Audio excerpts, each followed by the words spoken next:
यदि तपाईले पनि आफ्नो फेसबुक एकाउन्टलाई बनाएर फेसबुक चलाइराख्नु भएको छ भने तपाईले कहिलेकाहीँ सुन्नु भएको होला फेसबुक एकाउन्ट ह्याक भएको कुरा।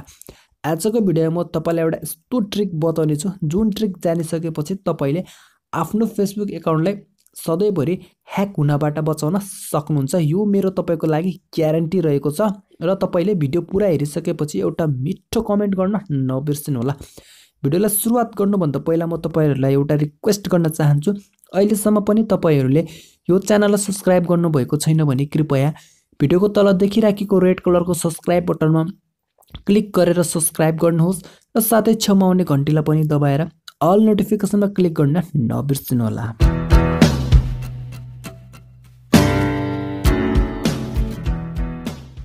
तपाई आफ्नो फेसबुक एकाउन्टलाई कहिल्यै पनि ह्याक हुन नदिन सबभन्दा पहिला तपाई आफ्नो मोबाइलमा भएको फेसबुक एप्लिकेसन्सलाई ओपन गर्नुहोस् र त्यसपछि अब तपाईले दाहिने साइडमा रहेको यो माथिको तीनवटा डटमा एकचोटी क्लिक गर्नुहोस्।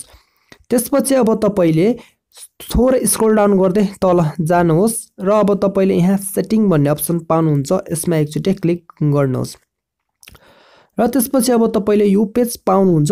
यसमा तपाईले थोरै स्क्रोल डाउन गर्दै तल जानुहोस् र अब तपाईले यहाँ सेक्युरिटी एन्ड लगइन भन्ने अप्सन पाउनुहुन्छ, यसमा एकचोटी क्लिक गर्नुहोस्। अब तपाईले यहाँ माथि देख्न सक्नुहुन्छ वेयर युर लग्ड इन भनेको छ।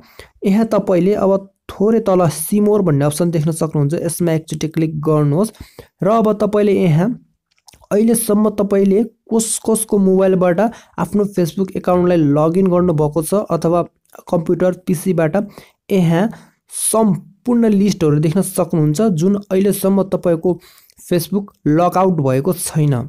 यहाँ तपाईले सम्पूर्ण ठाउँहरुबाट ओपन भएको आफ्नो फेसबुक एकाउन्ट देख्न सक्नुहुन्छ। यो जुन कि अहिलेसम्म यो फेसबुक एकाउन्ट तपाईको यो डिभाइसहरुबाट लगइन भइराखेको छ। जस्तै यहाँ फर्स्टमा Xiaomi Redmi 4A Kathmandu Nepal active now भनेको छ, यो मेरो मोबाइल हो। यहाँ अहिले मेरो फेसबुक एक्टिभ भएको छ। त्यस्तै गरी तल्लोमा देख्न सक्नुहुन्छ एन्ड्रोइड के झवानी नेपाल भनेको छ, यहाँबाट पनि मेरो मोबाइलमा फेसबुक एकाउन्ट लगइन भएको छ। त्यस्तै गरी तपाईले विभिन्न यहाँ देख्न सक्नुहुन्छ विन्डो पीसी भाटा नेपाल भनेको छ, यहाँबाट पनि मेरो अहिले फेसबुक एकाउन्ट लगइन भइरहेको छ। अब म यसलाई बन्द गर्न चाहन्छु।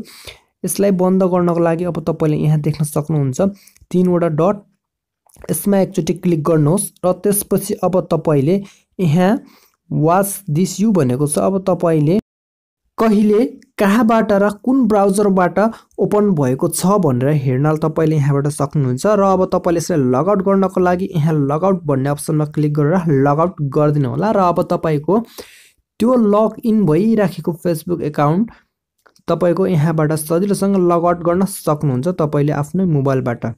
र त्यसपछि फेरि तपाईलाई अन्य कुनै डाउट लाग्छ भने त्यसको यो तीनवटा डटमा गएर क्लिक गर्नुहोस् र त्यसपछि अब तपाईले फेरि यहाँ लगआउट भन्ने अप्सन देख्दै हुनुहुन्छ, यसमा क्लिक गरेर आफ्नो मोबाइलबाट यो डिभाइसलाई पनि लगआउट गरिदिनुहोस्। यसरी तपाईले वान बाइ वान हेरेर लगआउट गर्न सक्नुहुन्छ।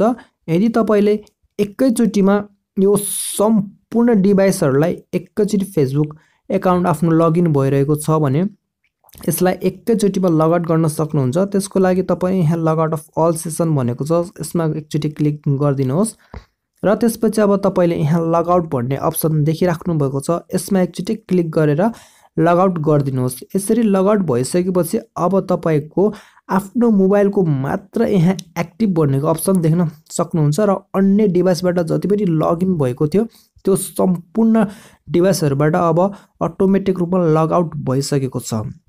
यसरी लगआउट गरिसकेपछि अब तपाईले एकचोटी आफ्नो फेसबुकको पासवर्डलाई चेन्ज गरिदिनु होला। यहाँ तपाईले चेन्ज पासवर्ड भन्ने अप्सन देख्दै हुनुहुन्छ, एकचोटी यसमा क्लिक गर्नुहोस्। यसरी क्लिक गरिसकेपछि अब तपाईले आफ्नो करेन्ट पासवर्ड राख्नुहोस् र त्यसपछि अब तपाईले न्यू पासवर्ड भन्ने अप्सन देख्न सक्नुहुन्छ, यसमा न्यू पासवर्ड र रिटाइप न्यू पासवर्ड भनेको छ, त्यसमा एउटै पासवर्ड राखेर सेभ चेन्ज भनेको अप्सन देख्न सक्नुहुन्छ, यसमा एकचोटी क्लिक गरेर सेभ चेन्ज गरिदिनुहोस्।